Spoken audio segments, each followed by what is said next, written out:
7 civilizaciones antiguas, olvidadas por la historia. Conocemos mucho de las culturas griega, romana, inca, azteca o maya, pero serán las únicas que han existido y que han aportado a la humanidad. Aunque quizá nunca hayas escuchado hablar de ellas, hay civilizaciones antiguas que han sido olvidadas por la historia, pero cuyos aportes han contribuido a la evolución en el mundo actual. Por ejemplo, ¿sabías que existió una cultura del sudeste asiático, en el actual Vietnam, que practicó la metalurgia del bronce de forma tan magistral hace 3 milenios? ¿Te imaginabas que antes de que los faraones egipcios unificaran el área del Alto y el Bajo Egipto, pueblos anteriores hicieron contribuciones para la consolidación del poderoso estado faraónico posterior? ¿Sabías que una cultura europea continental del área del Danubio, con su centro neurálgico en la actual Serbia, parece haber desarrollado una protoescritura que sería la más antigua conocida? ¿Creerías que hubo una cultura camboyana que realizó construcciones monumentales que continúan asombrando casi 1000 años después? ¿Sabías que existió una civilización sudamericana, recién descubierta durante la última década del siglo XX, que es la más antigua de las culturas precolombinas americanas? En este video presentaremos 7 antiguas civilizaciones con singulares contribuciones a la humanidad, de las que sin embargo se conoce mucho menos que de las más famosas. Antes de meternos a fondo, no te olvides de suscribirte a nuestro canal y activar las notificaciones para mantenerte al día con nuestras actualizaciones.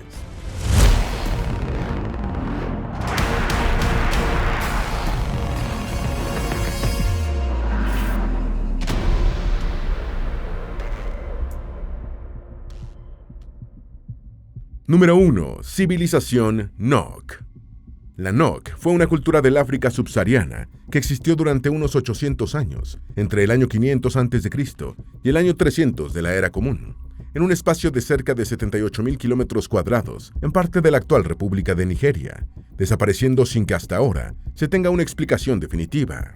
Algunos arqueólogos y antropólogos especulan que su extinción se debió a una hambruna y otros a una epidemia. Actualmente se cree que la estructura social de la civilización Nok era considerablemente avanzada, dado que sus sistemas de producción artesanal parecen haber estado basados en un gobierno central, con una figura humana parecida a un filósofo o pensador. Una de las terracotas producidas por esta cultura muestra a este personaje de una gran belleza estilística, representado sentado, con aspecto meditativo. Estas apreciaciones son particularmente notables, considerando el relativo alejamiento de Nok con respecto a otras importantes culturas africanas, y que en ese tiempo ya se encontraba en la Edad de Hierro, mientras que el resto del África Occidental permanecía en el Neolítico.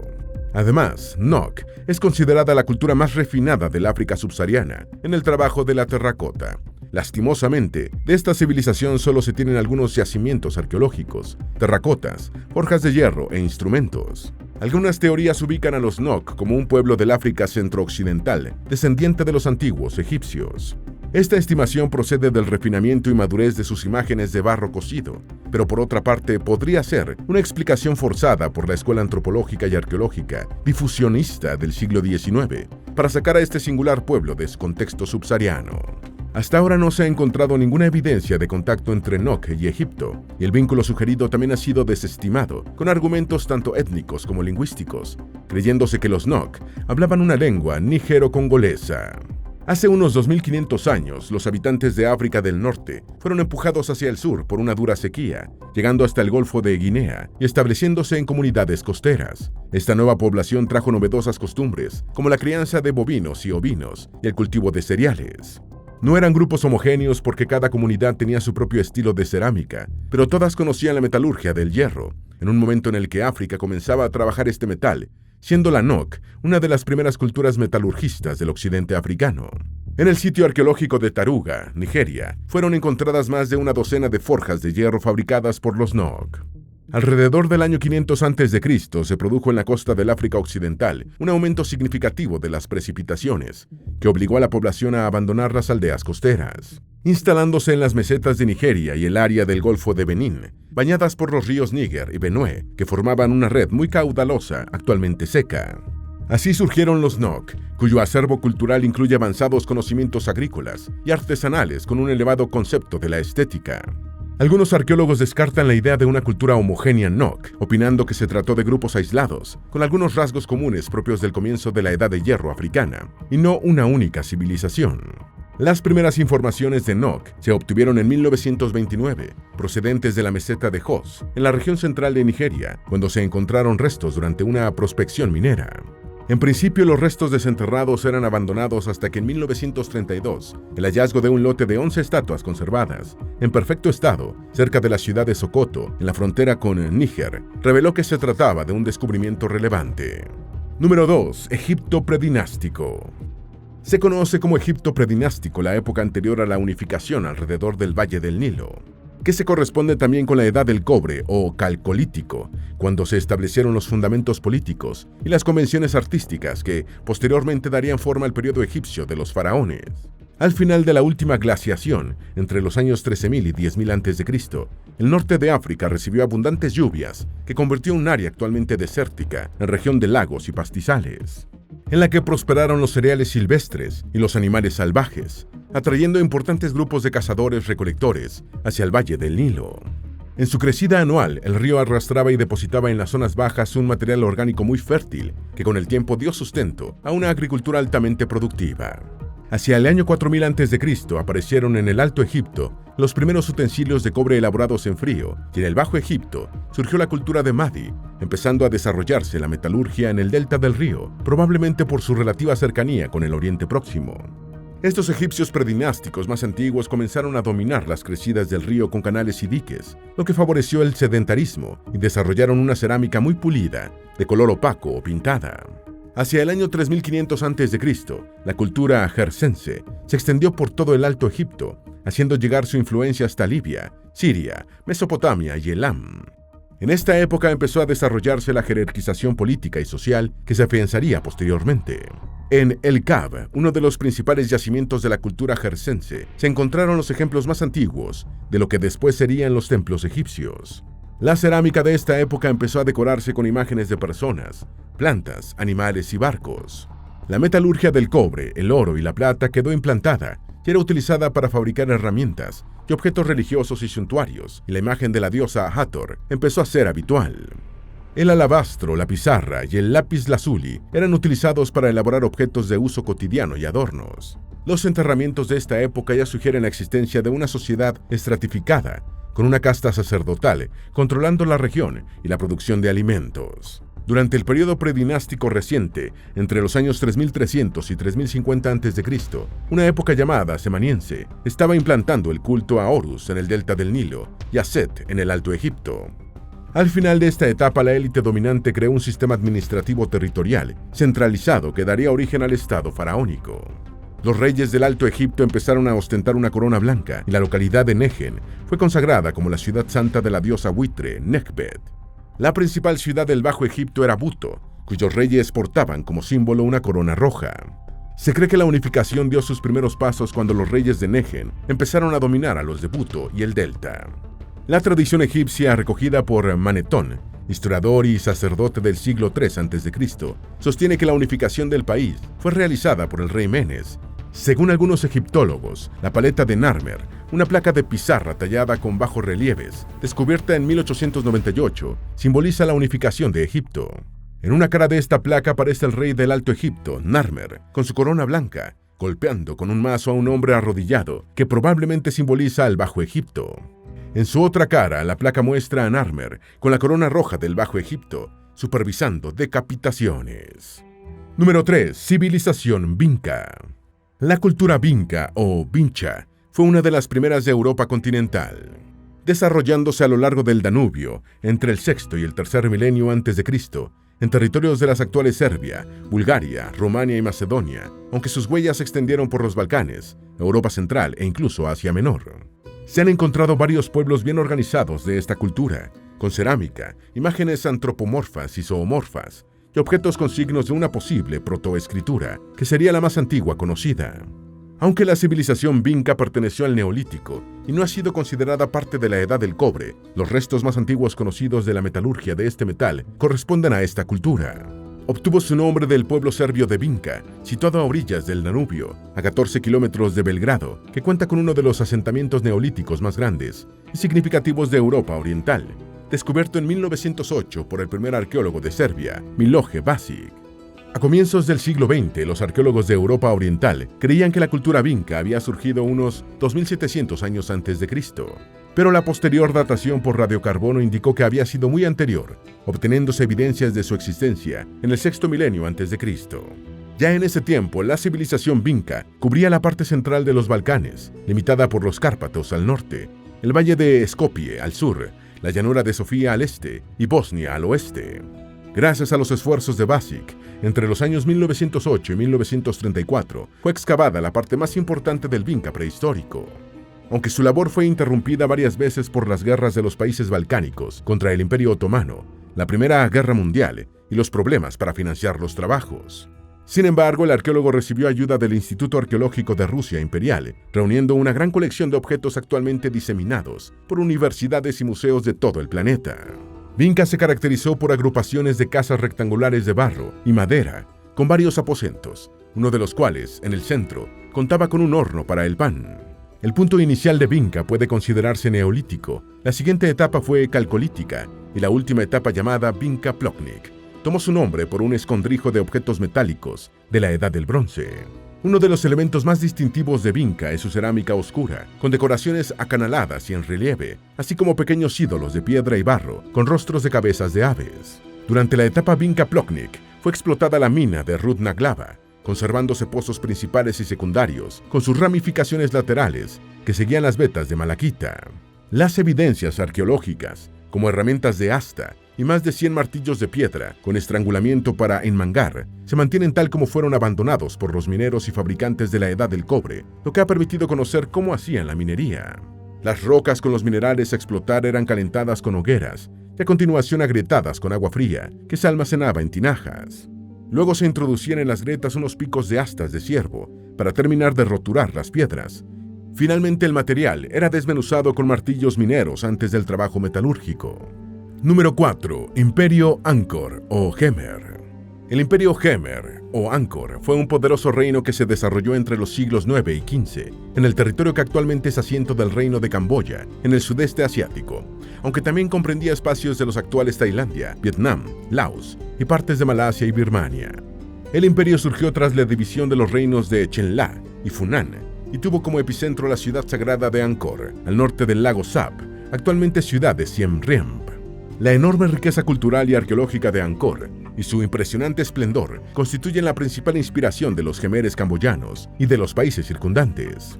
Angkor, en la actual Camboya, fue la capital imperial durante el esplendor del imperio. Sus majestuosos monumentos, como Angkor Wat y Bayon, evidencian el inmenso poder y riqueza del imperio, la magnificencia de su arte y su dominio de las técnicas arquitectónicas. Durante su apogeo entre los siglos XI y XIII, Angkor fue el centro urbano anterior a la era industrial más importante del mundo. El inicio de la era imperial Khmer se ha fijado convencionalmente en el año 802, cuando el rey Jayavarman II se autoproclamó Chakrabartin, o rey del mundo, en Phnom Kulen. La edad dorada de Angkor comenzó bajo Suryavarman II, quien reinó entre los años 1113 y 1150. En ese tiempo, a lo largo de casi 4 décadas, fue construido el gran templo de Angkor Wat, dedicado al dios Vishnu. El monarca logró capturar Vijaya en 1145, deponiendo a Jaya y Dravarman III, aunque sus campañas en el este contra Champa y Dai Viet no tuvieron éxito. En 1114, el rey Suryavarman II despachó una misión hacia la India a establecer relaciones con la dinastía Chola del sur, enviando una piedra preciosa como presente al emperador Kulotunga I.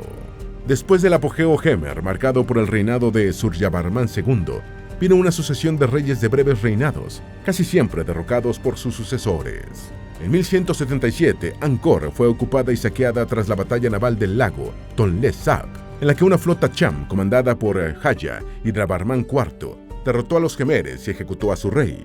La decadencia del imperio Khmer y su fin en el siglo XV son motivo de discusión. Muchos especialistas consideran que las hambrunas y las pestes debilitaron la economía del imperio, que se hizo vulnerable a las invasiones extranjeras. Uno de estos invasores fueron los siameses, una tribu china que entró a territorio Khmer, escapando de la invasión mongola. Los siameses tuvieron la habilidad de adaptarse rápidamente a la cultura Khmer, y la presencia dominante de su etnia los llevó a conformar un reino propio en parte del territorio imperial. En 1431, el imperio Khmer se desmoronó cuando los siameses ocuparon todo el país. Saquearon la ciudad sagrada de Angkor y pusieron fin a la poderosa entidad imperial del sudeste asiático. Dharmara Hadirraja, último soberano Khmer, y la familia real abandonaron Angkor para establecerse en Phnom Penh. A partir del siglo XV, la ciudad sagrada de Angkor cayó en el olvido y el abandono, solo con la presencia de un grupo de monjes budistas. Los edificios fueron olvidados por los khmeres y engullidos por la selva, hasta que se recuperaron para la arqueología y el turismo. Número 5. Civilización Caral. La cultura Caral, desarrollada entre los años 3000 y 1800 a.C., constituye el ejemplo más nítido de uno de los primeros estados y sociedades complejas que existieron en la región norcentral del Perú.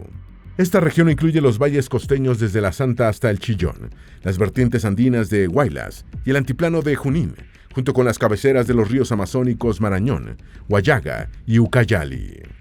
Sobresale notoriamente el Valle del Supe, al norte de Lima, donde en un área a 40 kilómetros de la costa se han encontrado 25 asentamientos de la cultura Caral, siendo el de la propia ciudad sagrada de Caral, que le dio el nombre a toda la civilización, el más grande y complejo. Caral comprende un conjunto de entidades políticas que administraban sus propios territorios, con gobernantes y súbditos residiendo en centros urbanos, así como su compleja organización social, especialmente en las ciudades del Valle del Supe. La propuesta de Caral como una civilización precolombina relevante es de fecha reciente y surgió a partir de los trabajos comenzados por el equipo dirigido por la antropóloga y arqueóloga peruana Ruth Shadi a partir de mediados de la última década del siglo XX. Shadi, nacida en Callao en 1946, es hija de Gerardo Hirsch, un checo que llegó al Perú escapando de la Segunda Guerra Mundial y se cambió el nombre a Heinz Shadi. El inmigrante checo quedó fascinado con las culturas originarias que conoció en el Perú y fue el principal estímulo para que su hija se hiciera arqueóloga. Aparte de investigadora de campo, Ruth Shadi es profesora en la Facultad de Ciencias Sociales de la Universidad Nacional Mayor de San Marcos. Las investigaciones de Shadi han demostrado que Caral fue contemporánea con otras civilizaciones primigenias, como las de Egipto, Sumeria, India y China, aunque sin contactos con estas culturas de África y Asia. Caral es la más antigua de las civilizaciones precolombinas americanas, antecediendo en 1500 años a la cultura olmeca, considerada la matriz del desarrollo civilizatorio mesoamericano. En el Perú, Caral supera en antigüedad a la civilización Chavín, desarrollada entre los años 1200 y 200 a.C., y por largo tiempo considerada como la cultura madre peruana. Todos los indicios actuales muestran que las civilizaciones andinas provienen de Caral o fueron posteriores a esta. Los asentamientos identificados en el Valle de Supe, ubicados en la provincia de Barranca del departamento de Lima, muestran extensiones que van desde 1600 hasta 8000 metros cuadrados. De los más de 20 asentamientos hay 8 de gran tamaño, siendo el más importante la ciudad sagrada de Caral, que casi con seguridad ejerció la capitalidad. Áspero, considerada según todos los indicios de la ciudad pesquera de Caral, fue el asentamiento más importante en el litoral cercano a la desembocadura del Supe. Antes del descubrimiento de Caral, ya se conocía la existencia de asentamientos precerámicos en la región norcentral peruana, a partir de las cuales se había teorizado sobre la existencia de organizaciones sociales jerarquizadas. Entre estos destacan los de la Calgada en el Callejón de los Conchucos, Huaricoto en el Callejón de Huaylas, Piruro en el Marañón, Cotox en el Huallaga, los Gavilanes en Huarmey, Las Aldas en Casma, Bandurria y Río Seco en Huaura, Áspero en Supe y El Paraíso en el Chillón. Número 6. Cultura Dong Son. La civilización Dong Son, así llamada por la aldea vietnamita del mismo nombre, fue una cultura del bronce que prosperó en el área del Río Rojo, en el norte de Vietnam, entre aproximadamente el año 1000 a.C. y el primer siglo de la Era Común. Fue la última gran cultura Van Lang que desarrolló la dinastía Hong Bang, y su influencia se extendió por varias regiones del sudeste asiático. El pueblo Dong Son, también conocido como Lac Viet o simplemente como Lac, contó con varias habilidades como la fundación del bronce a la cera perdida, un procedimiento metalúrgico en la que los objetos fundidos se fabricaban a partir de un modelo o prototipo de cera u otro material, que continúa siendo el concepto básico actual en esta industria. Este proceso hizo posible la fabricación del tambor Dong Son, un instrumento con la caja de resonancia de bronce que representó su cumbre tecnológica en la metalurgia y convertido en un símbolo vietnamita. Los Dong Son también destacaron en la cría de cerdos y búfalos de agua, el cultivo del arroz y la fabricación de largas y ligeras piraguas que utilizaban para el transporte y para pescar. Se cree que inventaron o perfeccionaron una olla para preparar un arroz pegajoso, que fue una de las principales características del arte culinario de la cultura Dong Son. Según algunos especialistas, la cultura Dong Son era étnicamente Li, un pueblo de origen thai que actualmente constituye una de las 56 minorías étnicas reconocidas por la República Popular China. Otros estudiosos afirman que los Dongson eran austronesios, un pueblo originario de Taiwán que se expandió por el sureste asiático y Oceanía excepto Australia. Una tercera versión señala que descendían tanto de los Li como de los austronesios. El lingüista francés Michel Ferlus cree que la cultura dongnosiana se originó en Vietnam, siendo los antepasados directos del actual pueblo vietnamita. Por su parte, el lingüista John Pan, de la Universidad de Columbia, sostiene que en el área del Río Rojo se hablaba el chino medio anamés y el viético septentrional, y que el primero fue más tarde absorbido por el pro-vietnamita Muong, uno de cuyos dialectos divergentes evolucionó hacia la lengua vietnamita moderna. Según descubrimientos arqueológicos en Tailandia del Nordeste, en los años 1970, la fundición de bronce comenzó primero en el sudeste asiático, y los orígenes de la cultura Dongson se remontan a los antiguos pueblos fabricantes de esta aleación. La industria del bronce dongsoniana tuvo un origen local, y otros objetos elaborados eran puntas de lanza, hachas y cuchillos. Los tambores de bronce eran utilizados para la guerra, con el cacique convocando a la lucha a sus guerreros, haciendo sonar el instrumento. También se hacían sonar en fiestas y en ocasiones de luto. En su libro del año 2014, El Sudeste Asiático Continental Temprano, el arqueólogo británico Charles Higham señala: las escenas proyectadas en los tambores nos informarían que los líderes de Dongson tenían acceso a fundidores de bronce de notable habilidad. Los instrumentos se fabricaban en cantidades significativas en el norte de Vietnam y en áreas de Yunnan.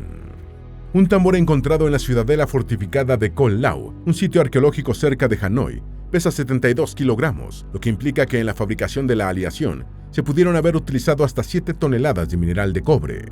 Número 7. Etruscos. Los etruscos fueron un pueblo prerromano cuyo epicentro geográfico fue la Toscana italiana. Ellos se llamaban a sí mismos racenas y fueron llamados tirrenos por los griegos y etruscos por los romanos.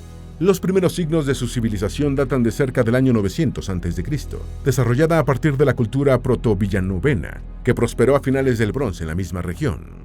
Durante el siglo IV a.C., los etruscos perdieron una guerra contra los romanos, comenzando un proceso de asimilación cultural por los vencedores. La República Romana les concedió la ciudadanía en el año 90 a.C., y en el año 27 a.C., con la creación del imperio, todo su territorio quedó incorporado a Roma.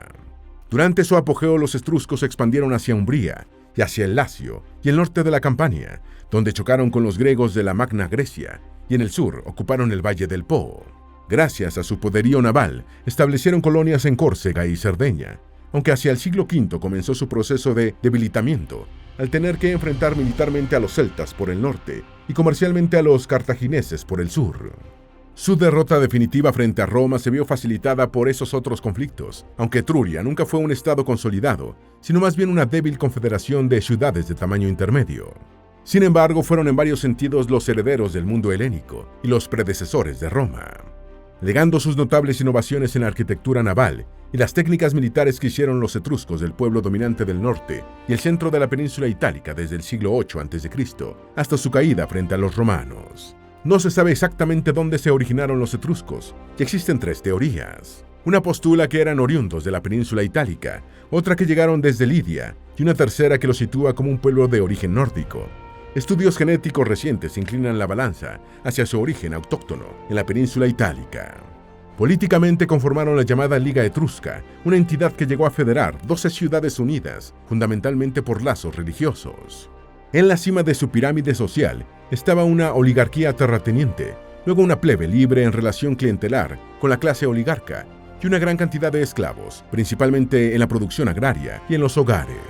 Una cuarta clase, formada por extranjeros, especialmente griegos, eran artesanos y comerciantes. Tanto los griegos como los romanos calificaron a los etruscos como licenciosos y promiscuos, pero ello se debió a un rasgo adelantado de su cultura, que otorgó a la mujer una mayor preponderancia social que en Grecia y Roma. Las mujeres etruscas participaban en banquetes, juegos deportivos y otros eventos, al lado de los hombres, y tras la muerte de los jefes de familia, se esperaba que salvaguardaran el patrimonio familiar y aseguraran la transmisión de la herencia. Tuvieron un notable arte funerario, sobresaliendo sus terracotas y sus esculturas talladas en nefro. Esperamos que este video te haya sido útil. Si tienes algo que agregar, por favor, compártelo con nosotros en la sección de comentarios. Dale me gusta a este video y envíale el enlace a tus familiares y a tus mejores amigos para que también sepan más sobre las 7 civilizaciones antiguas olvidadas por la historia. Si eres nuevo en nuestro canal, no olvides suscribirte. No se te olvide seguirnos en todas nuestras redes sociales, que van a estar aquí abajo en la descripción. Recuerda, un pueblo que no conoce su historia está condenado a repetirla.